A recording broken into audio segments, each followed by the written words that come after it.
WMMS.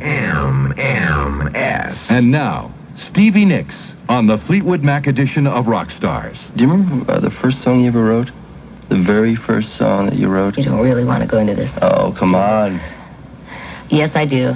It was actually a very nice little guitar song, but it was silly. I was only 16. It was my 16th birthday.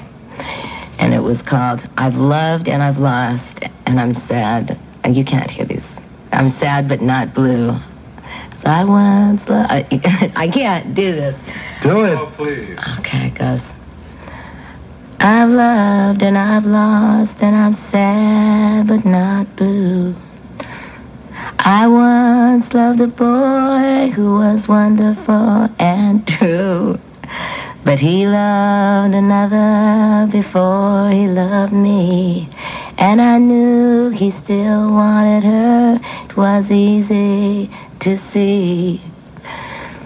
So that was it. And I was, recovering from my first, incredible, I thought, love affair, I was crazy about this very popular kid in school. And he actually looked at me a couple of times, so I wrote this song. And it was all over nothing. It had ever happened, and it was just this whole thing I made up, And that I realized right away that I could write songs because I could have experiences without even having them, by just thinking about them.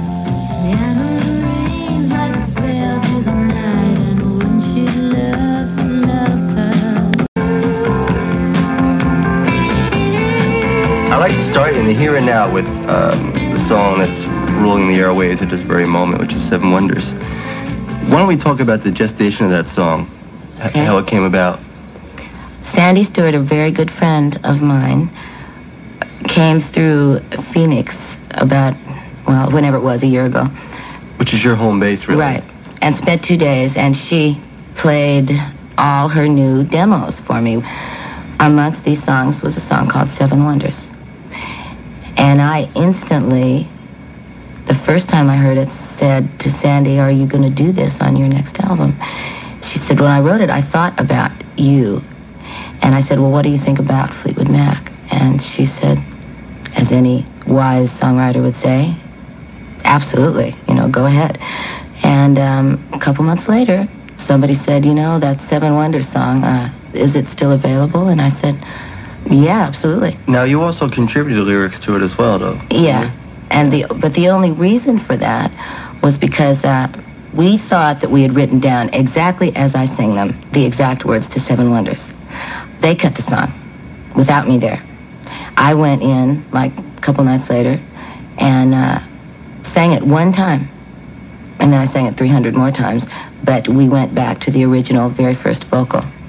And I sang the words that I had, written down. And Sandy didn't, unfortunately, get me the real words before that, and she knew about it. So I sang those words, and then I saw the real words, and I tried to sing the real words, which are, in fact, very different. And I couldn't do a vocal again like that very first time I walked up to the microphone and sang Seven Wonders. And at that point, Fleetwood Mac, there's no choice in Fleetwood Mac's eyes. The poetry is out. And your poetry is in, or we don't do the song. So that's funny, your embellishments were sort of accidental in the positive sense. Completely, and in a very positive sense. I mean, there is something in that vocal that's real special, and it's because I hadn't really thought about the song much. So when I walked in and they had cut the track, and I walked out there, it was my first-hand experience with singing Seven Wonders. So when you hear it, you know that was really the first time I heard it, too.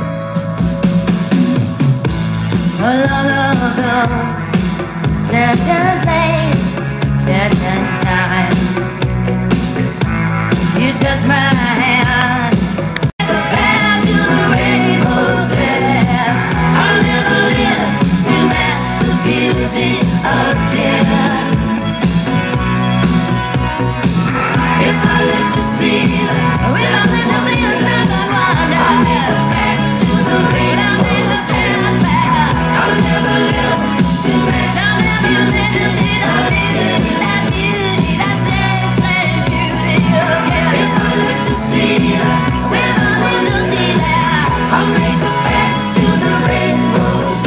Stevie, in all the years I've known you, I've never seen you stronger and more positive, both musically and personally. As you told me earlier in the day, you've had to readjust your life in the last year, leaving behind drugs and alcohol, and especially a very stressful lifestyle. Can you tell us what you learned from your decision to enter the Betty Ford Center for several weeks of care recently? Well, in retrospect, what I learned was that I pushed myself way too hard. And I, tried to tour, and I tried to do a Fleetwood Mac record at the same time. So I had no rest. I'd go on the road, then I'd go home to Fleetwood Mac, then I'd go on the road, then I'd go home to Fleetwood Mac. And it was, I tried to do it all. And I just decided at the end of the tour that I couldn't do it all anymore. And I decided the easiest way to readjust my way of thinking was to go to Betty Ford, which I did. And you're not supposed to really talk about Betty Ford, so all I can say about the Ford Center is that it's an amazing place. And it makes it pretty easy to readjust your life. Since then, everything is great. I mean, it's life goes on. And I still write, and I still sing, and I still love music, and I'm getting ready to do an album. And Fleetwood Mac's album isn't out very long, and I have a big single, and everything is fine. And it's different. But I'm very excited about the future. I think that's the best thing. I'm really excited about what I have to do in this life, and now I can do it. And I don't think I really could have done it before. I took my love, took it down.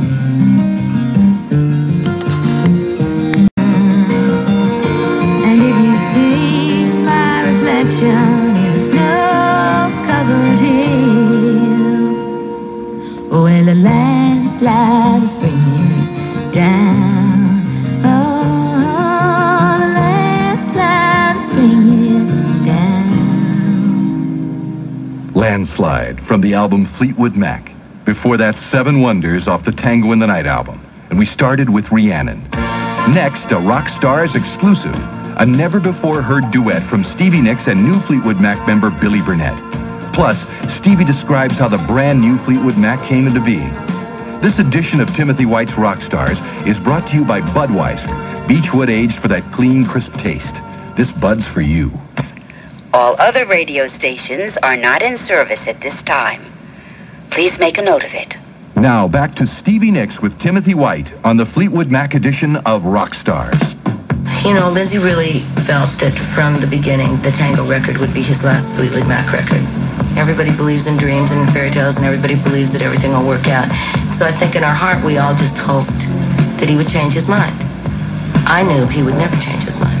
Now here you go again, you say you want your freedom. You will know, you'll know.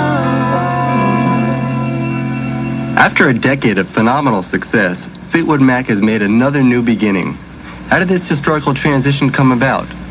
Well, it came about by making a decision very quickly to audition two new people, which we didn't really audition them. We went to dinner. I walked into the restaurant, and Billy Burnette was sitting there, and Rick Vito was sitting there, and Mick Fleetwood was sitting there, and his manager, Dennis Dunstan.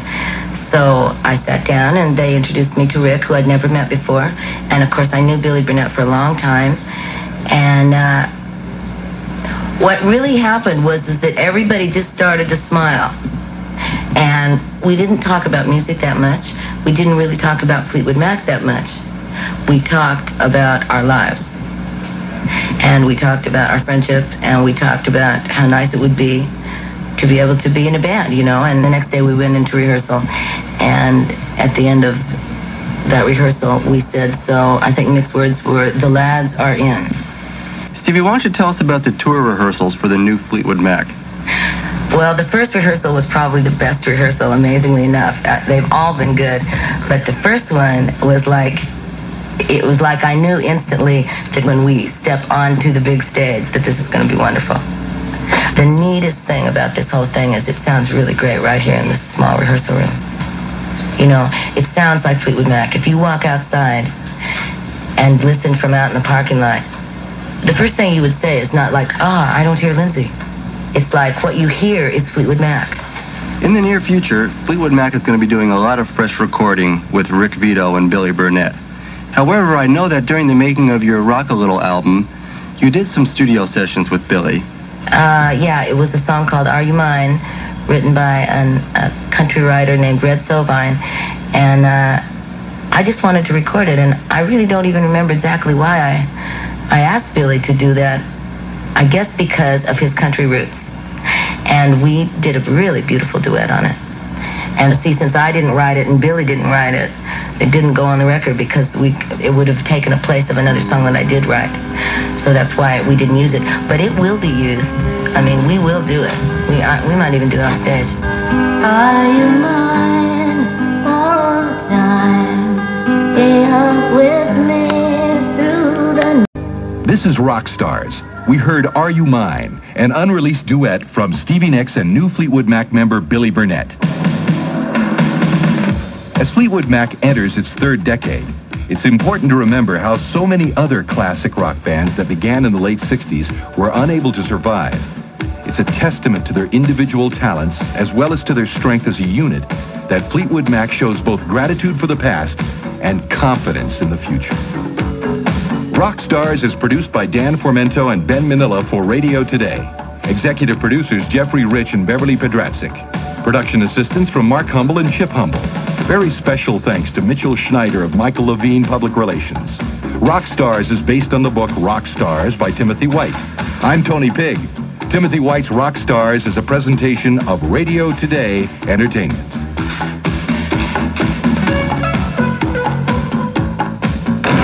Cleveland's rock and roll.